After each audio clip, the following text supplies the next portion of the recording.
Hey, what's going on, everybody? Welcome to No Timeouts, a football show coming at you from the Score Studio. My name is Jonah Birenbaum. That is Tyler MacKillop. That is Dan Wilkins. That is Zak McDonald. You know them. You love them. Gentlemen, I'm going to forgo my usual long-winded spiel today because, Wilk, I know you're chomping at the bit to talk about Shedeur Sanders. You didn't sleep last night because you were so excited to talk about Shedeur Sanders. So I'll let you do that to kick off our Week 11 reflections. Yeah, this is definitely what I wanted to talk about. I mean, his slide to the fifth round, obviously the biggest story of the draft, really the biggest draft story we've ever had. Yep. Yes. So naturally, there was going to be a lot of attention on it when he finally drew in for an injured Dylan Gabriel in the second half Sunday against the Ravens. And it did not go well. He threw a brutal interception to the right side on his second drive. And one of my biggest issues with him coming out of the draft, his tendency to drift out of the pocket and kind of fade back as he's trying to create against pressure, really showed up on one of his 2 sacks. His final line, I believe, was 4 of 16 for 47 yards. Ooh. Look, I mean, I want Shedeur to succeed at this level. And despite this terrible first appearance, if I was the Browns, I would just start him for the rest of the year because I think it's pretty clear that Dylan Gabriel is not the future. So I don't know why we don't just see what else we have at the position before inevitably drafting a quarterback in the first round next year. Having said that, we have got to stop letting the conversations around Shedeur trend toward like Tim Tebow levels of weirdness. I mean, for some reason coming out of that game, there was this narrative out there that he really stood no chance because the Browns were refusing to let him get first-team reps in practice. Just to be clear, that's how this works. Yeah. Like, there are not enough reps throughout the week for you to be rotating in a fifth-round rookie who you, by all appearances, have no intention of playing. Especially when you're starting another Yes, rookie. you're starting another rookie who needs all the reps he could possibly get to be ready for Sundays. So I had Shedeur ranked well ahead of Gabriel, as you guys know, heading into this draft. But the reality is the Browns took Gabriel in the third round and they took Shedeur in the fifth. And honestly, it's fair to say that they only took Shedeur because it had gotten to a point on day 3 where the value was just too good to pass up. Gabriel was always going to get the first shot at this. Now, I do think it is fair to point at the practice reps in one way, and that is if he finally gets a full week to prepare as the starter, which could be the case this week with Gabriel still in concussion protocol, I think it's fair to expect we might get a different version of Shedeur Sanders. And oddly enough, the fact that they're playing the Raiders could lead to a win regardless of how well he plays. And I'm admittedly kind of scared for where the discourse could go at that Yikes. point. But either way, we just have to be normal about this. Nobody is sabotaging him. And one bad appearance when he was thrown to the fire against the Ravens of all teams doesn't define what he's going to be at this level. At the end of the day, he's just another day 3 quarterback who's trying to find his way, no matter how much star power comes with his last name. Yeah, and look, if you want to look at the bright side, Terry Bradshaw, Hall of Famer, 4-time Super Bowl champion, he went 4 for 16 passing in his NFL debut. Wow, what a pull. There you go. Jonah had to go back to like 1972 to find a good stat for Shedeur. I mean, yeah, we got to dig pretty deep into our bag. Speaking of which, so that 4 for 16, 25% completion percentage, that's the lowest in an NFL debut, minimum 15 passing attempts since 1984. It's been a minute. 25% completion percentage, dangerously close to his father's career batting average in Major League Baseball of 263. But again, it's one game. It doesn't define. The streak of baseball references lives on. It had to be done. It had to be done. T, Week 11 reflection. What do you got? I think this is a conversation we've been having all season, but I don't think this will happen. But firing Kevin Patullo needs to be on the table for the Eagles because almost less so about what the offenses look like and more about how good this defense is. When you look at who they've played and who they've beaten, you go through the Chiefs, the Lions, the Packers, the Bucks, the Rams. Like, this defense has shown up and beaten the best teams in the league. Like, nobody has a better resume this season than the Eagles do. And right now, this defensive line is playing at an incredibly high level. There's so many pieces up front for them to be able to utilize. They went into the year, we thought, Jordan Davis and Jalen Carter were going to make up this defensive line and how they rush the passer, and they weren't going to be as good on the edges or as deep. Now they're as deep as they've been since probably that runner-up Super Bowl year where they were also, I think, had one of the best defensive lines we've seen in the 2000s. But the problem is the defense is so good, it almost feels like they're bailing out the fact that the offense is just laughably bad right now. Mm-hmm. And look, firing Kevin Patullo, could make a ton of sense from the perspective of this defense is going to give them a chance to win every single game until probably the NFC Championship. Like, I don't even think they're going to pay the price for being this bad offensively until potentially a Super Bowl game. Do you mean fire him right now or at the end of the season? Right now. Howie Roseman is just has done an incredible job with being so savvy in terms of the acquisitions and who they're getting. Like Jalen Phillips has put up in 2 games like 15 pressures. He registered his first sack on Sunday. And they keep making these additions to the defense because they know, hey, this is an area we can obviously improve, is adding more depth at this position. But on offense, he hasn't done anything because he's saying, well, we have all the pieces, but this thing still isn't working. Yeah. A.J. Brown has been miserable, obviously, in any of his post-game interviews or interviews with any members of the media. And there was a report from Diana Rossini before the game on Sunday where she talked about how A.J. Brown has been really frustrated with Jalen Hurts and what he's done against zone coverage compared to man, that he's been very hesitant to push the ball into tighter windows against zone coverage. And it shows because against zone, Hurts has the 8th highest pressure rate. He's 35th in pressure rate, but against man, he's got like the 6th lowest pressure rate. So he's hanging onto the ball much longer and willing to take sacks against zone as opposed to man. And it shows for A.J. Brown that he has like an over 3 yards per route run against man and 1.08 against zone. So he's obviously frustrated, and I think the effort level, we've seen it, like it's shown on tape that it seems like Brown has checked out at times. This offense is super stale. I don't think it'll ever happen, but I mean, nothing could make more sense for this team than to make a change. Brian Daboll's out there, and again, you can find ways to open things up. Daboll to the Eagles, at least in the offseason, is the most obvious move that exists in all of football right now. It's a guy who did his best work with Josh Allen in Buffalo, and he can run a very similar. You even saw it with Jackson Dart. He wants to run the quarterback. He'd be the perfect fit for the Eagles. Hurts is doing a lot to protect himself, and like the way this offense is right now, they're leaning on the defense and they're taking no chances, and they're still winning football games. So it's hard to question the approach when it's resulting in wins, but when it comes to the end of the year, like maybe there isn't going to be an offense all year that puts up points in this team, but I think eventually it will happen once we get to the postseason, much like we saw from the Eagles in 2023 with Johnson calling plays too. Yeah, if you're going for an NFC Championship for a Super Bowl, do you want to take that shot with an offense that's generating the 25th most yards per play in the NFL, a team that can't move the football downfield with the passing game? They're like bottom 5 in the league in passing yards. They're bottom 5 in first downs by passing. Like, they just can't open up the ball. It hasn't cost them yet, but I don't think it's outside the realm of possibility that they could make a change, because there is very clearly an opportunity for them to repeat as Super Bowl champions, but with an offense that's putting up 10, 13, 16 points a game, it's going to be hard to do. Zachy, what do you got? I want to talk a little bit about Rams-Seahawks round 1. Obviously, I think my personal most anticipated game of the week coming into this divisional matchup. And there's no other way to put it, Jonah, but Sam Darnold was seeing ghosts. Yeah, he sure was. He throws 4 interceptions. I think the interesting thing about this game is that the Rams and Chris Shula have clearly figured out Sam Darnold, because if you remember when the Vikings got ousted from the playoffs last year, it was against the Rams, and he struggled in that game. Big time. So they have something. If I was a defensive coordinator playing against the Seattle Seahawks, I would study exactly what the Rams are doing to try and facilitate that again.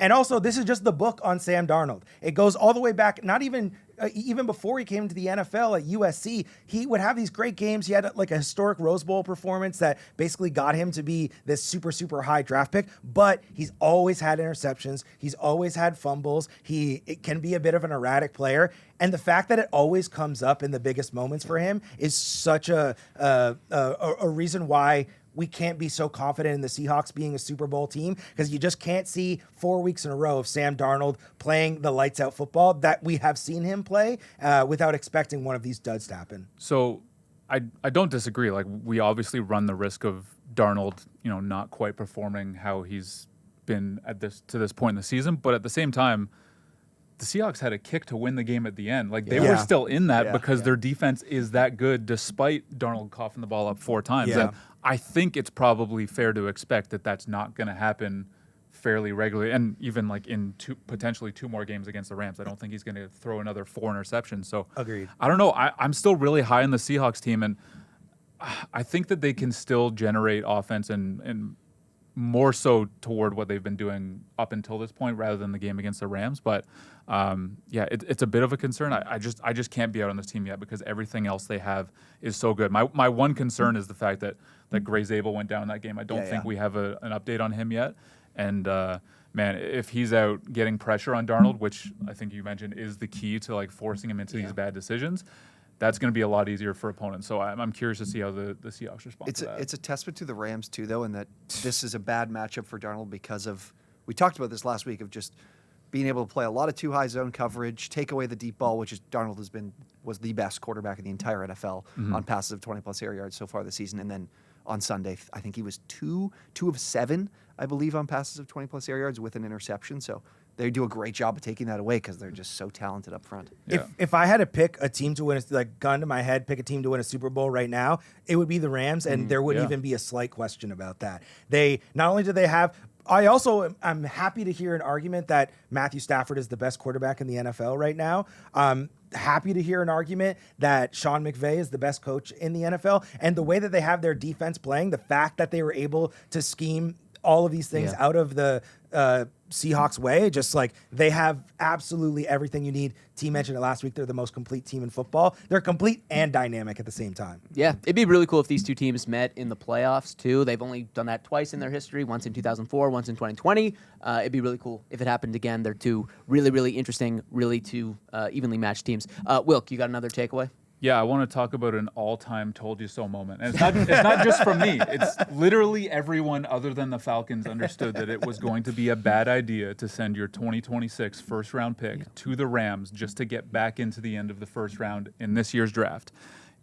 It was easy to see the logic in wanting James Pierce Jr. after taking Jalen Walker at number 15. Double up on edge rushers to once and for all solidify what had been their most pressing need for years, really. All-in move. Yes, but the process to do that is just so reckless. I mean, if we were talking about a team like the Eagles, who you could reasonably almost guarantee will be picking at the end of the first round next year, sure, maybe, I guess. But we're talking about the Falcons.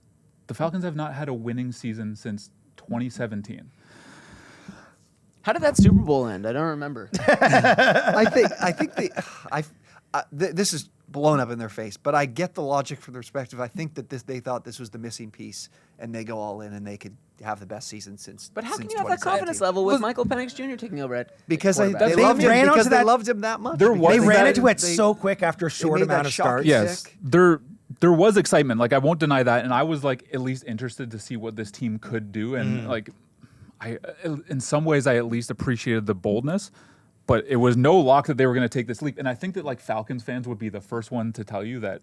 Hold on, like let's not get too excited here. And sure enough, like the offense has been a massive adventure. Michael Penix Jr. has been at the forefront of that. The pass rush has been better, and that's been a huge part of the improvement against the pass on defense. But they've been getting gashed against the run all year, so it's all worked out. Damn fells out, and you give up 450 to Exactly. 400. So to Bryce Young. I do see when you walk out on the practice field and you like see Drake London and Bijan Robinson and Kyle Pitts, you're like, we could do this. Yeah. Like I do feel that, but know? all of that has amounted to a 3-7 start. Yeah. And if the season ended today, that would be the number 8 overall pick in the draft. And I know a now guy Rams are laughing all the way to the Penix bank. is potentially out for the rest of the year. So by the time the season ends, that could be a top 5 pick in the draft. So the idea of giving up that kind of asset just to move back into the end of the first round, up effectively 20 picks. You're also giving up that second round pick. So that second round pick plus next year's first to move up 20 picks for a late first round defensive player is a fireable offense for everyone in that Falcons front office.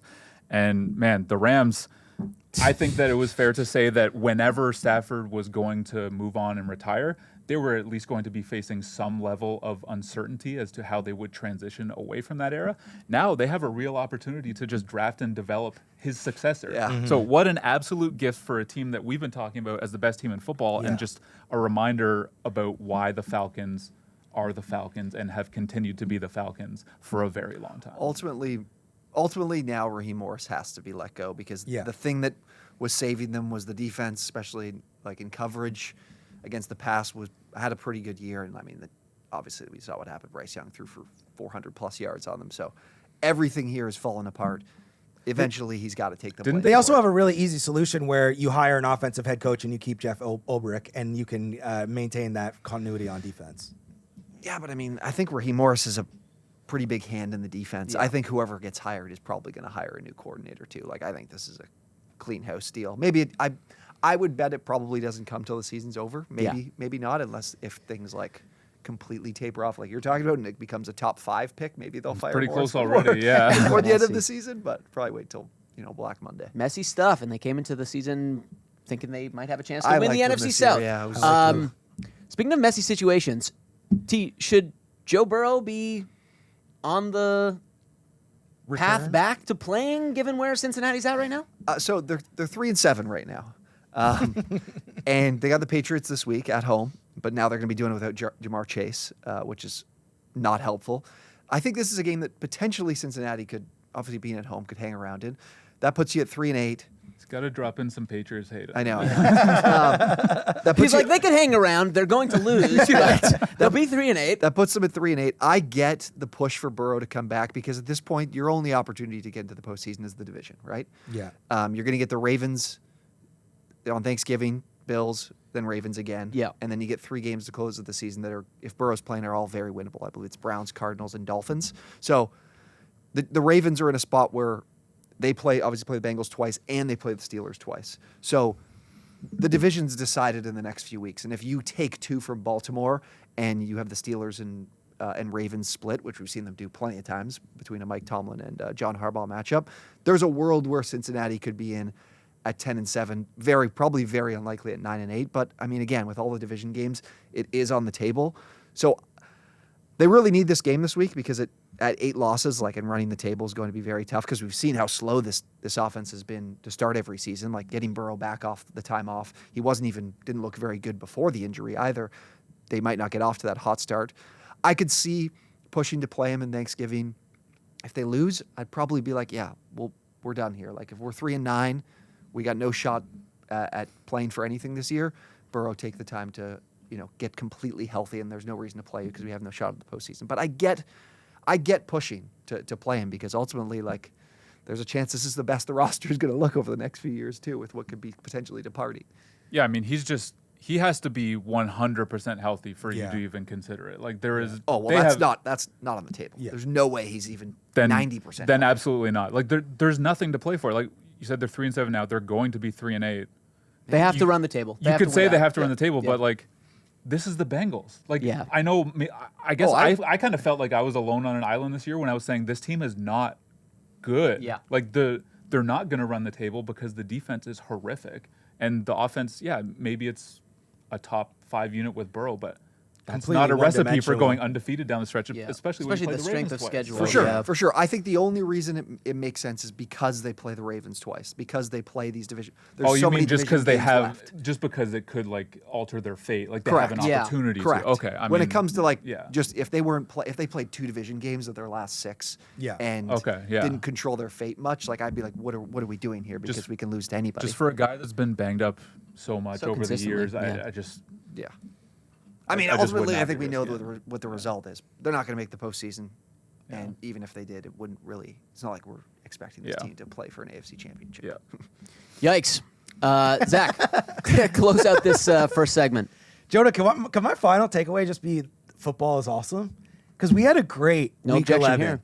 I think last week, actually, T-Mac did point it out that November can be a bit of a dire month for football because there is a lot of lost hope. But I think what we are starting to see is a lot of the teams sort of gear up for that end of the season. There was I think it was maybe Parcells used to say Thanksgiving is when the NFL season really starts. And I think you're starting to see these teams kind of shape up into form. So last week we had, we opened up with an OT game in Berlin. Not the most beautiful football of all time, but we did get overtime.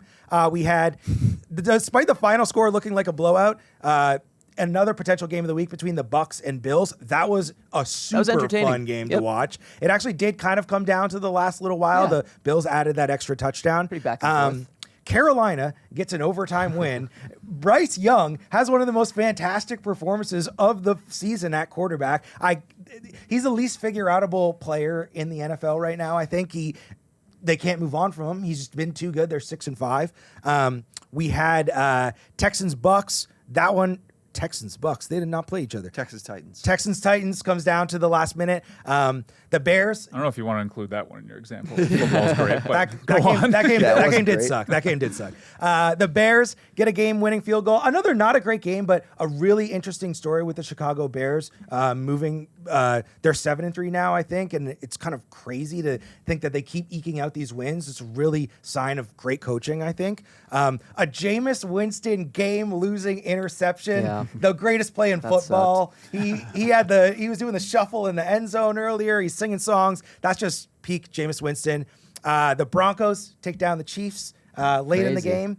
And then it did end with, on a sour note, that pass interference call. Oh my God, what a travesty. That was absolutely disgusting Yeah. in the Lions-Eagles game at the end of the year. Yeah, It's just Rock Ya-Sin. a ref playing hero ball. I am curious to know, but like of those things, like what stands out the most to you? Like does the Bears winning these games matter? Does Carolina being 6-5 matter? Does the Bucks losing a game like this? Like what are the things that like you're looking at from these sort of under the radar teams that stands out to you? I'm definitely interested in the Bears, but I think that the games that they've run off recently in a fairly soft portion of the schedule, Yeah. it could look a lot different down the Yeah. stretch if the defense. I mean, maybe the defense holds the like ridiculous turnover rate they've been posting so far this year. I mean, usually those things aren't super sustainable, but if they do, they've got a chance because the offense is trending in the right direction. But the schedule does get a lot more difficult down the stretch. So I mean, I think it's an indictment that this game was as close as it was, that it came down to a last-second field Yeah. goal, given how J.J. McCarthy was throwing the football for the Yes. Vikings. And Yes. that is the perfect segue into our next segment because, wow, what a host! hey, not just a pretty face. Beautiful.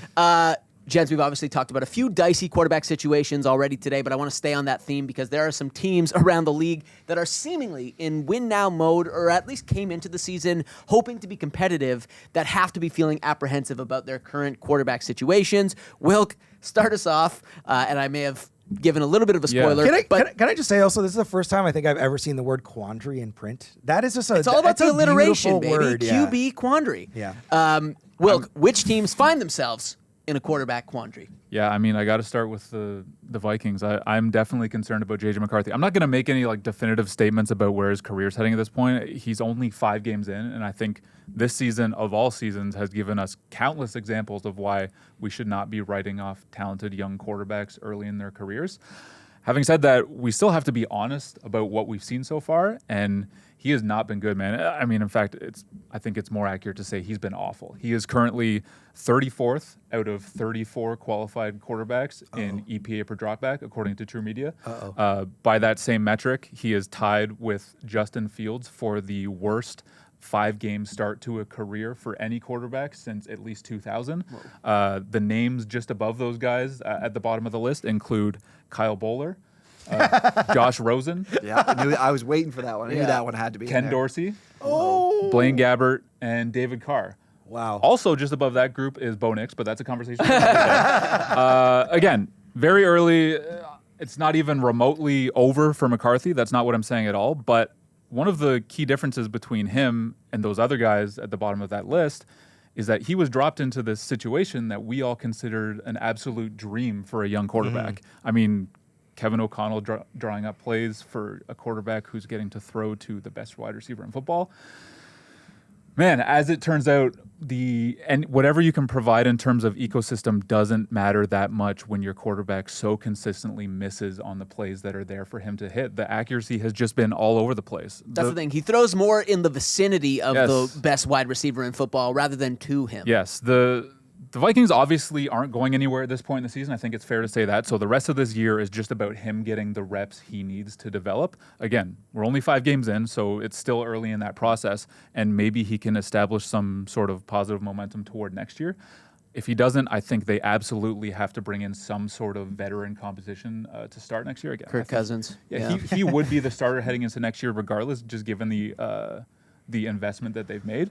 But they would have to do something. There's still hope that he becomes that franchise quarterback, but this has been an especially tough start at a time where I think we all agreed all they needed was average quarterback play to be competitive. Yeah. And at this point, it's crazy to say, but like he's got a long way to go before he even gets there. That's tough. Man, Chris Carter was out here on Twitter, Yeah. ragging on him, Vikings legend, being like, I'm not impressed by the fact that he managed to kind of save that game a little bit in the fourth quarter. He's like, did you watch the first 59 minutes of that contest? He was atrocious. Yeah, they were being booed. Yeah. in their own building. Yeah. Tough stuff.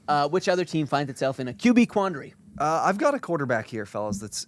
They're currently in a playoff spot, but in their 6 wins this season, their quarterback has thrown for 196 yards, 4 touchdowns, 6 interceptions, completing about 62% of his passes. Does anyone have a guess who that might be? I mean, I know who it is. Yeah. But man, those numbers are disquieting. Yeah, Trevor Lawrence. It's Trevor. Yeah. So this season, I mean, Liam Cohen and his entire staff have just. I'm shocked at how good this Jaguars team has been this year, defensively especially. I mean, they dominated up front against the Chargers last week, and the run game has just been dominant too between Bashal Tutin and Travis Etienne. I've talked about how he's had this complete career resurgence so far this season.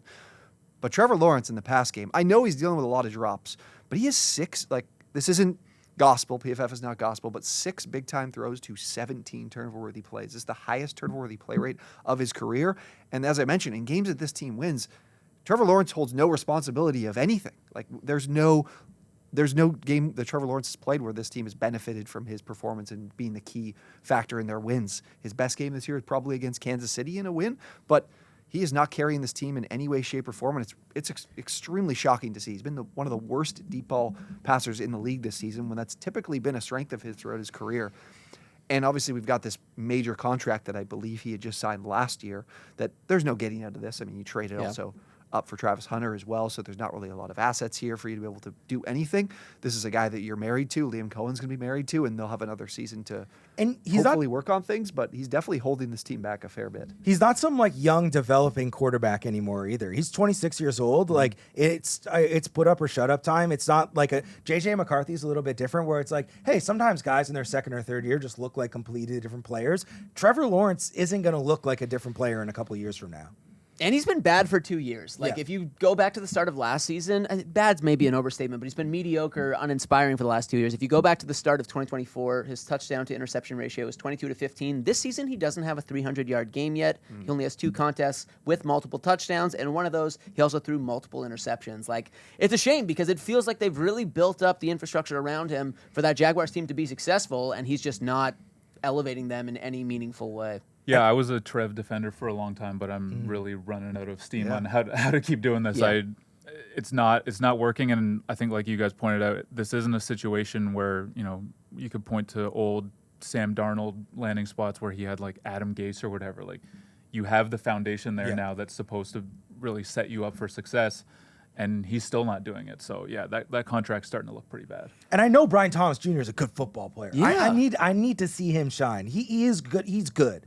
Again, this team still has time. They're 6-4, and they gonna have a make the head-to-head win playoffs. over They're gonna make the the playoffs. Chiefs. Yeah. But they could be at this much higher level if obviously Brian Thomas, like you said, is playing well. If Trevor Lawrence is playing better, they make the investment, get Jacoby Myers, that they don't want to see a drop off with Travis Hunter's injury. Such a There's bummer still a chance, but that he's out for the year.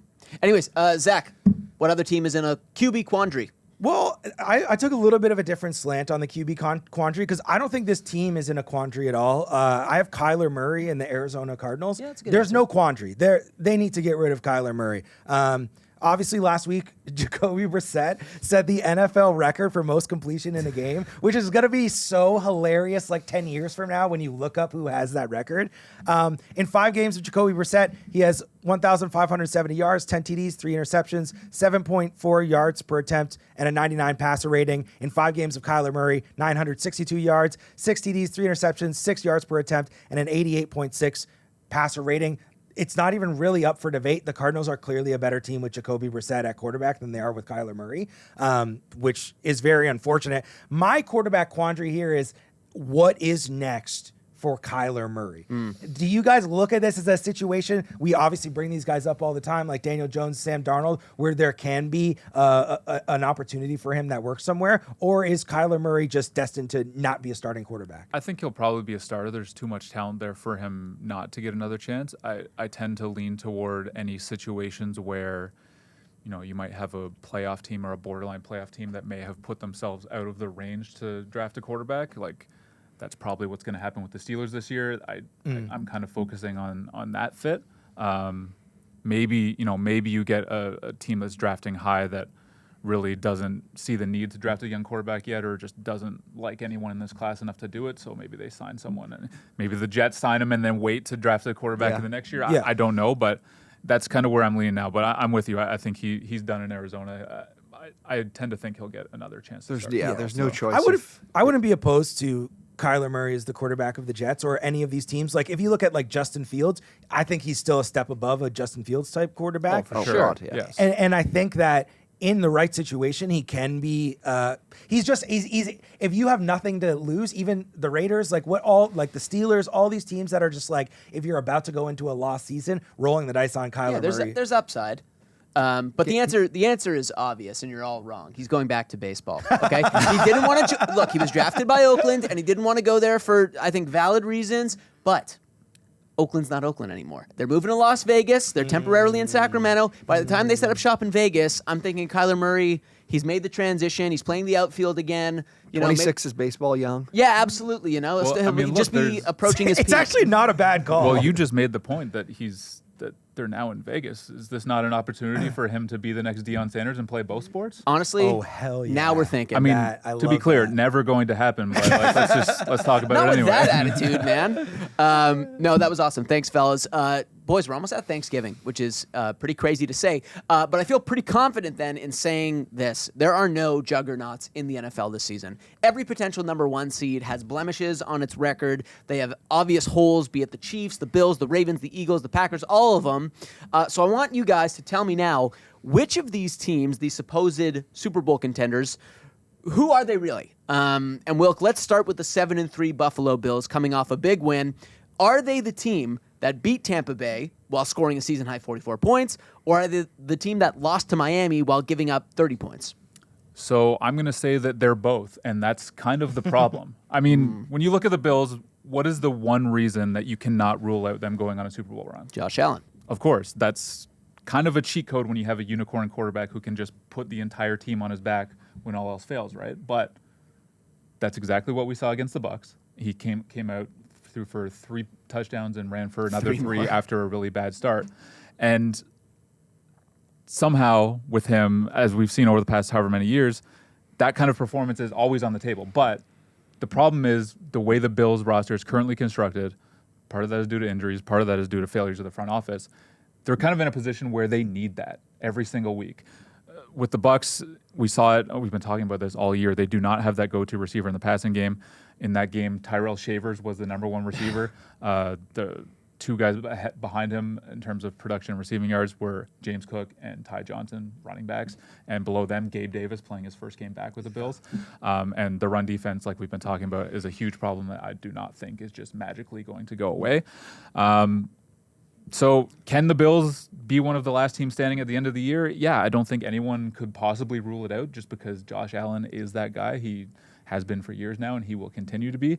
The problem is, I think with the Bucs, we saw like an example of why that is still the case. The Dolphins game kind of provided an example of why it's so unsustainable to be relying on that every single week. Like to be able to string together the heroic performances that he's going to need throughout 4 games of the playoffs. I don't really see that. So I see this being an inconsistent team as they've been so far this season, and I don't think they're either one. I think they're kind of both. And I think the way you're talking about this though, and I think we need to stick to respect the exercise a little bit.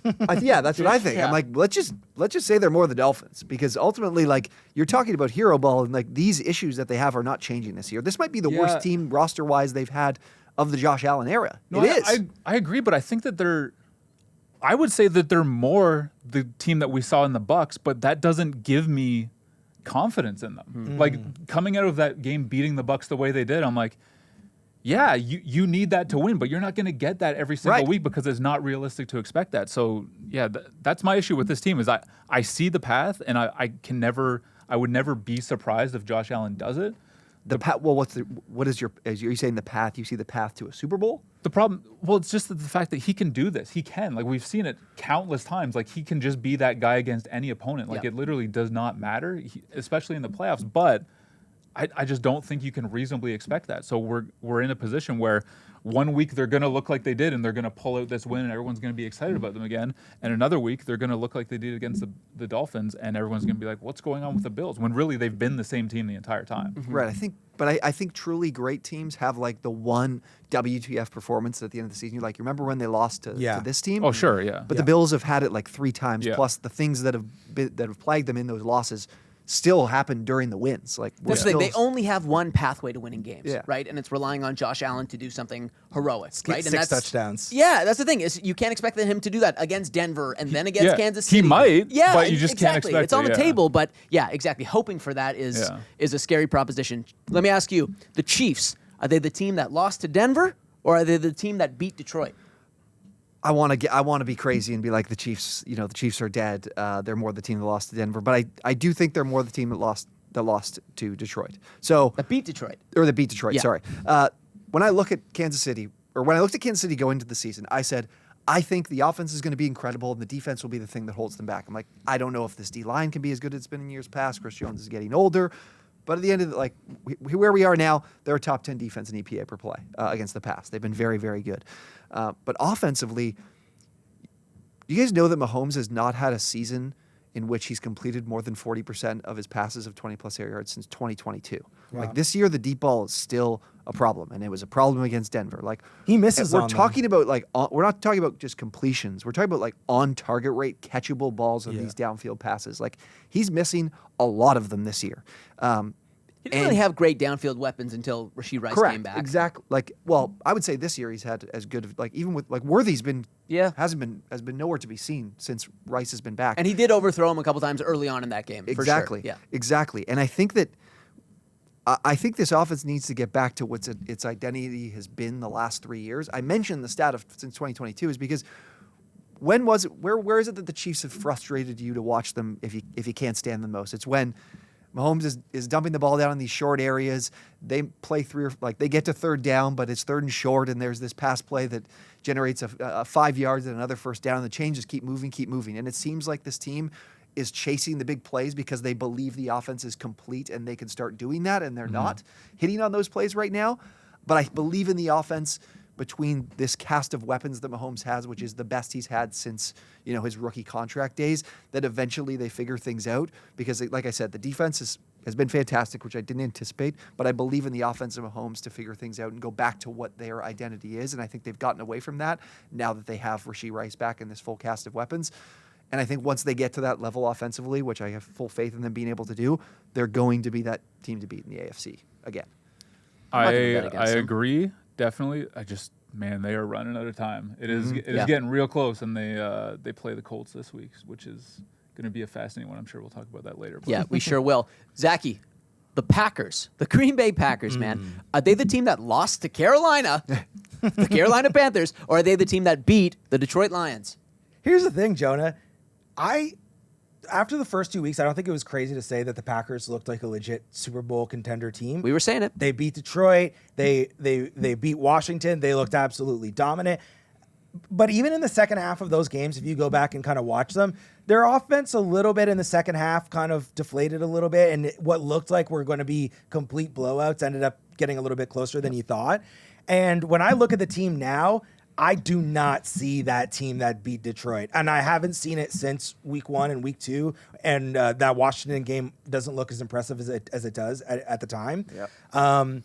And when you look at the team, I think they're closer to the team that lost to Carolina. I think that's more representative of what the Packers are. Especially, we talked about the Joe Burrow injury. I think that there's a case that Tucker Kraft's injury is the most impactful injury that any team has had. To have a team that's struggling in the pass game to that level lose their number one target is absolutely massive. Christian Watson's came in and played really good football, but I think they're so limited in their ability to pass the ball. And Matt LaFleur wants to be a guy who runs the offense through the run. But in my opinion, Josh Jacobs has lost a step this year. He's dealing with injury right now. So if they're not able to establish the run in that way, as good as their defense is, they're just not in that tier of Super Bowl contenders. When you look at the elite in the NFC, you're certainly taking the Eagles over them. You're certainly taking the Seahawks over them. You're certainly taking the Rams over them. They could. You take the Lions over them. I wouldn't be super confident that the Chicago Bears couldn't eke out a win against them in any sign of a way. So I think that they are more the team that lost to the Panthers. Yeah, that team from week 1 doesn't exist anymore. So just a quick counterpoint. Did you consider that Toyotathon started on Monday? Oh. I finally saw the video when you brought that up a few weeks ago. Time to I finally get saw the Carolyn. full explanation. I mean, This is when Jordan Love cooks. let's just wait until this week to truly judge the Packers. I think that's a good idea. I think we need Jordan Love to cook. We'll see what he does in Toyota. The Packers can't win the Super Bowl this year. If you're a Packers fan, I think you know that. There's just Can we too much clip of a that? skill Can we de- have that? Can we have that like a sound drop of that just in case? There's just too much of a skill deficiency on offense, I think, right now. Yeah, the Absolutely. pass catch, There's Tucker nobody. Kraft was I everything. think for this so. offense. I think so too. But And one of those Christian Watson touchdowns was from Malik Willis on like the most improbable throw, ill-advised throw you'll ever see. I love Malik Yeah, Willis. they're in a bad way. They're in a bad way right now. Good stuff, boys. Before we go home, Jonah, really quickly. go really ahead. quickly. Oh, I skipped you. Really quickly. Unbelievable. Just before we get to this, we were talking about the NFC North a little bit. This is kind of crazy. I don't even know how this happened, but I received this letter. It doesn't even have an address on it, but it does have the return address on it, and it's from a man named Jay Jefferson, who lives on Jay, right? Not Or just not the initial just J? The initial J. Oh my the God. initial J. It's Jettis. Who lives in 123 Vikings Lane. Sending in snail mail. Minneapolis. I don't know. I got it. I haven't opened it, so I'm going to open it for the first time, and I'm just going to read the letter. Do it. And we're going to see what to it you. says. This was addressed to you. It wasn't addressed to No me. address, just there's the a lot of return like the U.S. government got shut down. I think that there's a lot of mail disruption that's going on. Yeah. So it kind of landed in my lap. But I figured, what better place Could to this be the unveil it? commission? just to be clear, you received a letter in the year 2025. Okay. Let's go. Yeah, from Mr. J. Jefferson. I don't know. We'll see what it is. Maybe it's not even Justin Jefferson. Maybe it's another Jefferson in Minnesota. It says, to whom it may concern, I grow more weary with each passing day. I used to wear ice on my chain. Now I'm iced out of the passing game. I don't want to lose faith in Jonathan James, but we keep losing games. Maybe I'm to blame. 1 touchdown in the last 9 weeks. In my sleep, I hear fantasy manager shrieks. Each time a defender intercepts a pass, my diamond-studded teeth begin to gnash. Wow, this guy's very poetic. I pine for a time with another 9, who also adorned the purple and gold. We would walk through the bayou, and they would remark, that white boy cold. National championship trophies we would hold. We got the whole city going litty. Had men, women, and children hitting the gritty. I long for the days of Kirk and Sam, where touchdown passes would fall in my hand. I arrived in Minnesota through a trade with a man named Diggs. I see him living a fruitful life with a bunch of kids. My anger is bubbling up. Am I the Hulk or Mark Ruffalo? Maybe I, too, should ask for a trade to Buffalo. Yours genuinely, Jay Jefferson. Amazing how that piece of mail found its way to you. I know, just in time before the podcast, too. Sometimes it's poor just Justin. faded, man. Wilkie's going to ask for that one to be cut out of the podcast. So. Well, That'll he's be gonna on ask the- for that'll be on himself the to be cut out of files. the podcast in perpetuity. That was beautiful. You know, whoever that poet, that unknown poet may be, I know. Jay Jefferson from Minnesota, They got game. who's bemoaning the state of the quarterback situation for the Vikings. Yeah, he's got game. Absolutely. Hey, sometimes you just get lucky here on No Timeouts. We certainly did. Before we go home, let's look to the week ahead. It's actually a pretty decent slate of games following a pretty decent slate of games in week 11. I've jotted down a handful of the matchups for week 12. I want you guys to tell me who you got. Keeping it simple. Wilk, Bills and Texans going on Thursday night. Who you got? Oh, I got the Bills game. I mean, talked a lot about the issues with this team, but I'm going to take the Bills. I definitely think that the Texans defense can give the offense some problems, but with C.J. Stroud's status still up in the air, and they're on a short week, and I just don't think the Texans are the team.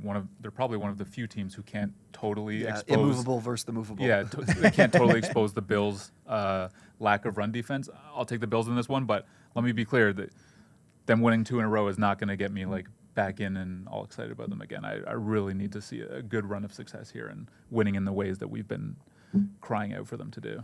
T. Vikings, Packers. Who you got? Do I want to believe in the Vikings in this game? These two Oh, are two boy. teams that are down bad right Yeah. now. Yeah. So Flores and O'Connell are actually 3-1 against Jordan Love in the 4 games they've. While Flores has been there, 3-1 against Jordan Who's their Love. quarterback in those games? Yeah, it wasn't JJ McCarthy. I know. Okay. I think this is gonna be a really low-scoring game. I know You the don't total in this say. game is like 40 because You talked about this with Kraft. Jordan Love is like statistically on the full length of the season has been like the best quarterback in the NFL against the blitz, and obviously the Vikings will do it a ton. But since Kraft has been gone, he's completing less than 50% of his passes. He's got a 4.9 yards per attempt against the blitz. It's a 3-week sample size. But like the numbers for Kraft, he was like a 31% target rate. He had 260 receiving yards against the blitz, and 200 of them were after the catch. Like everything, Kraft was doing everything for these numbers for Love to support him there. I'm going to take the Vikings because their offensive line is starting to play well. I think they can mitigate a bit of the Packers' pass rush, and I do think their defense has a big edge in this game with the way the Packers' offense looks. So maybe an upset, and the Vikings could really use this one. I don't know. I feel like Micah Parsons is just going to make life miserable for JJ McCarthy. Agreed. Yeah. And he's been great. I'm going to take a shot. All right. Take a shot. Going for the upset. Zach, Eagles, Cowboys. Who you got? Speaking of shots, I'm going with the Cowboys. Wow, in this how game. about them Cowboys? Oh, Coming I off a love- big win in Las Vegas. I love the Cowboys. It feels like the Eagles situation is bubbling over worse than ever. Like T-Mac said, Kevin Patullo needs to get fired. There's just so much turmoil that it's like eventually there becomes one of these pivot games where you lose, and that's when really things start to fall apart. And I think the Cowboys is a great spot for it. Quinnen Williams made an immediate impact last night. He looked really good right away. Ashton Genty, obviously he's had a tough season, but he couldn't get anything going against that pass rush with Kenny Clark and Quinnen Williams in the middle. So I think that bodes really well for the Cowboys being able to stop the Eagles' run. And obviously the Cowboys' offense is one of the most dynamic offenses in the NFL right now. Pickens and Lamb are just so much fun to watch. Jake Ferguson is a touchdown machine in the end zone. Javonte Williams is playing really well. Dak Prescott can't miss. I really like the Cowboys. I'm starting to think about this. I actually really like this because Guys. I absolutely love the addition of Quinnen Williams. I think their D line's kind of sneaky. All right. Can we please consider who they were playing last night? No, I know, but fair, I still fair, think fair, I fair. still think it's a pretty good. Like I still think it's a pretty decent unit now. I think of this less about what the game looked like last night and more like matchup wise, good Dallas offensive line. You know, you've got Pickens and Lamb to go, who are like two of the best receivers against man coverage in the league. The Eagles played a lot. Sounds like T-Max is going to the score bet to check out the odds. Yeah, the look, money I- line odds Big on upset this guy. one. I am Like with a you guys 4.5 in dog? absolutely hating the Eagles offense this year, but prior to the Raiders game, which I think we can throw out, the Cowboys defense has been the one that makes every opponent look far better than they are. So Yep, 100%. yeah, even if the Cowboys put a bunch of points on the board, I think that the Eagles, no matter what they've been doing on offense, could kind of match that and should come out. I just love everything the Eagles are doing. I on really defense. thought the Eagles' pass game would open up against Detroit because I don't really love their secondary, but it didn't. So like maybe it doesn't again here against Dallas. I don't know. We get a big Are deposit bad- next game. Are the Bad Cowboys at pass home in this game, Zach? Yeah, they're at home. Yeah, I kind of like this. You're Kinda like the on Cowboys. an upset heater right now. Yeah. Bengals. Yeah, Cowboys. exactly. Yeah. Wilk, Colts and Chiefs, big game in the AFC. Who you Yeah, got? referred to that one earlier. This one is going to involve no scientific backing whatsoever. I totally understand the argument that the Colts could be a tough matchup for the Chiefs. They should be able to run the ball well.